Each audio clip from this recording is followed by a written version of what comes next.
All right, video number 2, where I try to rewire your brain and get you to believe that fun gameplay is not subjective. And the reason I'm doing this, the reason why I have nefarious plot here, is because I think it's one of the biggest issues with the TCG industry overall. Is that gameplay fun is viewed as subjective, and it really just depends on the person here or there, when I really think it needs to be critiqued and analyzed and ranked. Man, like, there's different scales of how good or bad TCG gameplay is overall, and it's really not monitored or tracked or ranked overall. In the grand scheme of things, in the global sense, everyone out there doesn't really compare these things. And I really want to go through, definitional wise here. So, what is the point of games, right? Of course, it's to be played.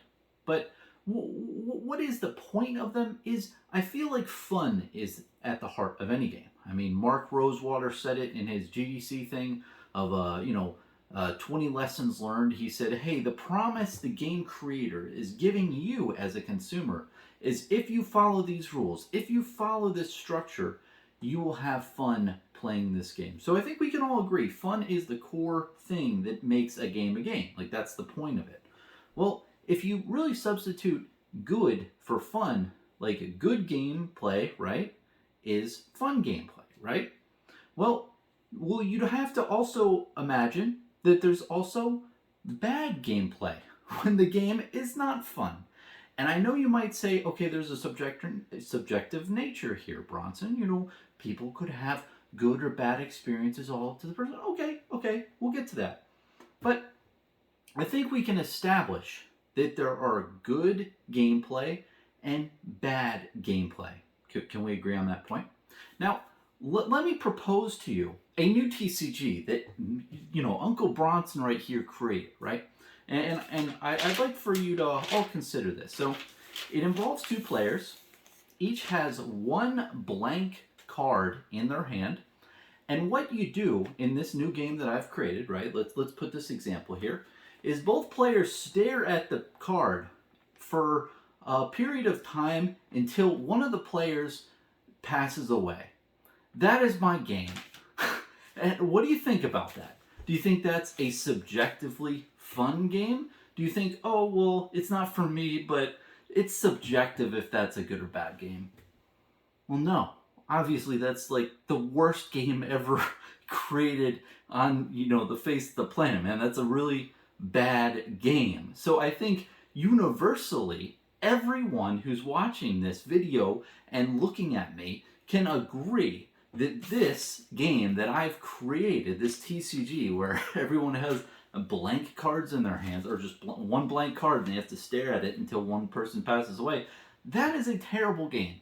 That is a very bad game. That's probably the worst spectrum over here of the worst game that you could ever play, really.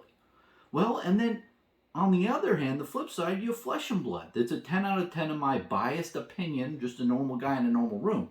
So you have a spectrum of bad and good.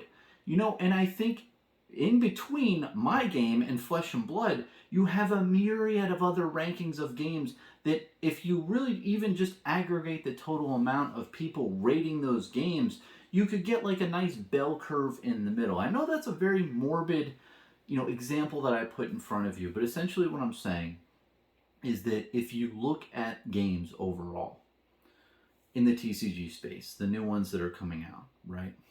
I think the issue is that all of them are in this, in this example that I'm having, it's really like everyone's running a race, but then at the end of the race, everyone's just getting a participation trophy. It doesn't matter who ran the fastest or longest or best. It doesn't matter. They are not being ranked. And out there in the industry, I feel like there's not as many critics just giving honest reviews and honest, like, hey, this is what the game is. And even if they do that, I feel like the comments of those types of nice critiques that are given are usually met with the phrase, gameplay is subjective, and this is your opinion, but there's plenty of people who like the gameplay of this. And even though that is semi-true, I do understand that different people have different tastes and there's different genres and what have you. I think the fact that subjectivity in TCG gameplay is just, I don't think it's very conducive to just making games better and making game creators want to make games that are better. Because overall in this space, if you look at all the games, there's no way of comparability of what game is better than the other. And I think it's extremely confusing for consumers because they don't know what the hell to buy, and they don't know what's better than what else out there. And just the loudest voice wins on the internet, apparently, not the smart, intelligent individuals who play a lot of TCGs and who actually know what good gameplay is from others. Their voices are silent. Well, the loud voices that just scream for no apparent reasons, their voices are heard more than the people who are actually smart on the topics. And overall, I think what is going to solve this in the industry is if more people perceive this and more people figure out that, okay, there's rankings of games for gameplay and feel and how good is this game. Just like the movie industry, the video game industry, the TV show industry, all these industries have rankings. They have award ceremonies. They have all these different areas where people, the whole public on IMDb get to rate, or different critics and everything get to assign numbers for this. Whereas in the TCG industry, you don't have this. And I really think that it's a really important thing to do. And I really want to talk about, us as content creators and how we impact that in a later thing. I had a really great comment in my last video from Red Zone Road. Really great content creator, really nice guy. Like, I've reached out to him personally, super nice to me. And he really had a really great point that we're really curators, as content creators, or a lot of us are, especially. Basically, we are bringing to the public with our videos like different wines in a way, right? Different games that we've tested out and that we agree and we back. And I thought that was a really astute observation. And the more I thought about it, I really do agree with that. And the issue that I see overall, though, is that if we're all curators, right, and there are no critics, then everyone's just bringing to light the best stuff that we see, and no one is out there bringing the negative side or games that aren't good. So let's say you have 2,000 content creators that are just curators, right? And I feel like I'm a curator too, and there's nothing wrong with that, man. A lot of us out there, content creators, we're not getting paid at all to do what we do. We just do it because we like it. We do it because it's a nice, fun hobby to just speak to a camera and yell at a microphone. It's a fun thing to do. So being a curator is nice. I don't want to talk crap about too many games. I want to just talk about Flesh and Blood and talk about little things on my mind. Be positive in general. In general, I'll say. But I'm thinking more of being a critic. But anyway, long story short, if everyone is a curator and there are no critics, then only good videos will be uploaded to YouTube. So let's say there's a bad game like this one, right? Let's say there's one that's a little bit better than my game, right?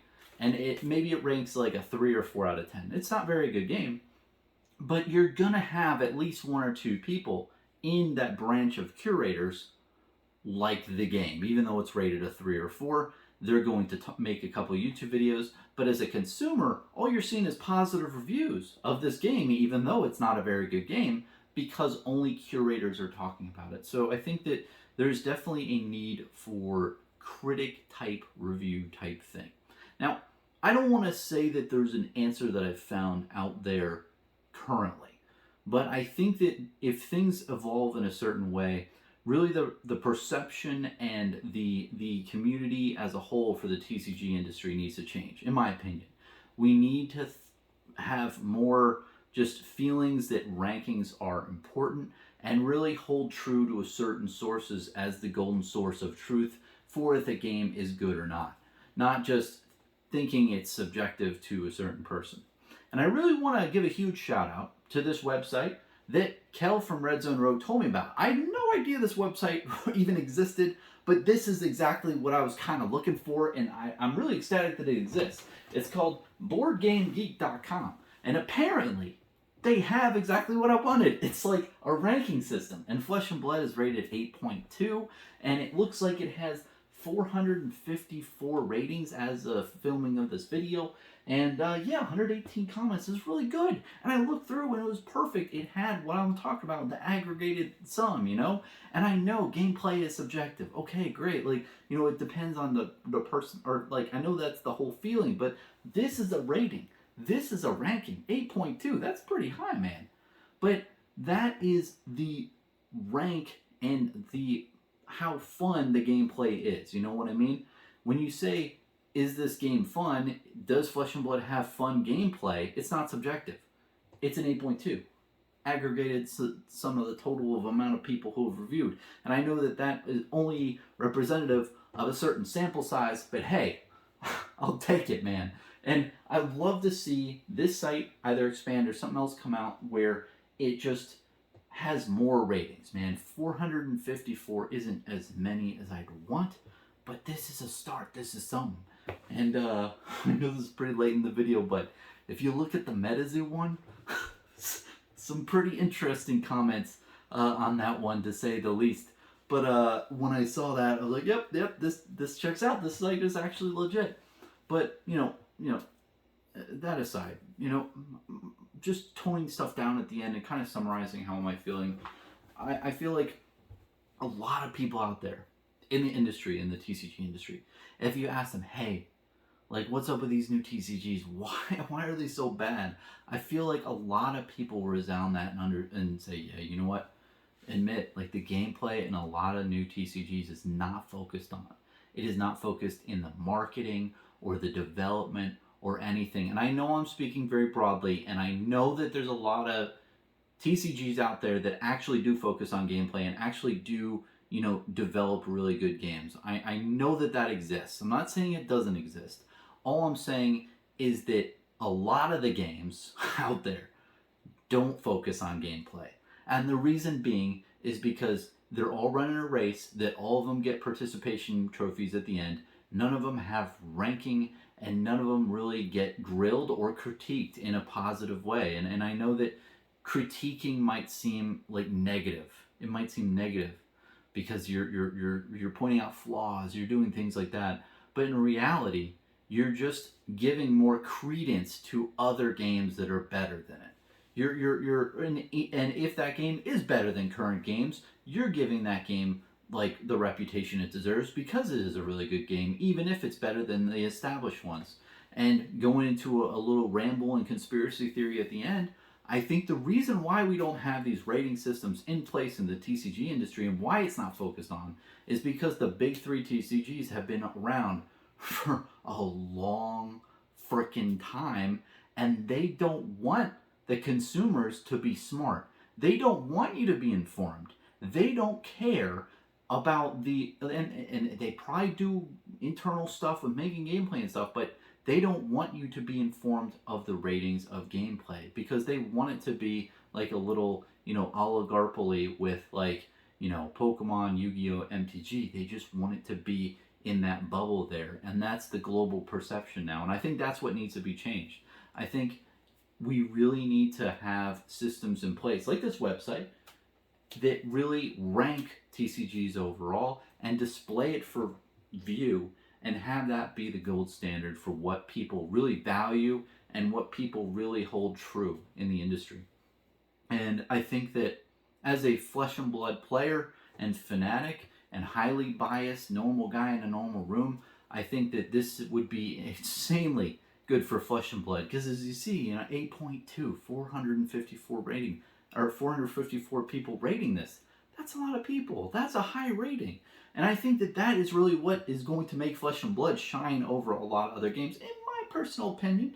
In my opinion, man, I think that that is what is really going to make it good. And I think that a lot of people out there in the TCG industry think that, all in all, the whole investor, collector type vibe is what made new TCGs successful, and what you need to cater to, and what you need to really form your business in TCG around. But I think everyone's missing the obvious fact that Flesh and Blood started the new TCG renaissance out there in the market. And it had been out since, what, I think late in Q4 2019. It had been out for an entire year with no big collectors and no big investors. It was a small TCG, indie TCG, for a good amount of time. It had like a Green Beret team of like professionals behind it, but it didn't have that whole free tendies, diamond hands, ape strong to the moon type vibe at all. In the first year, from October 2019 through October 2020, it didn't have that vibe at all. It was just a fucking good game. And the reason why it exploded in the market and why there's so many investors and collectors was because people finally woke up to this fact that it was a really damn good game.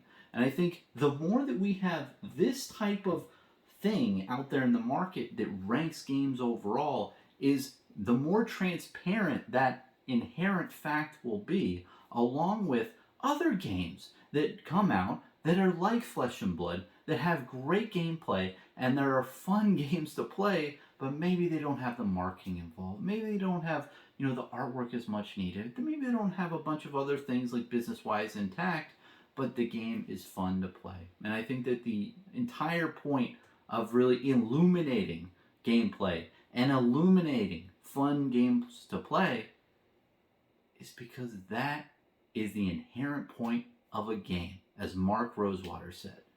Game Creator is promising you as a player, if you follow these rules, if you follow what I laid in front of you, you will have fun. And that's why I think that fun gameplay is not subjective. Thanks for watching, man. Let me know what you think. Comment down below. Do what you have to. Cheers, man.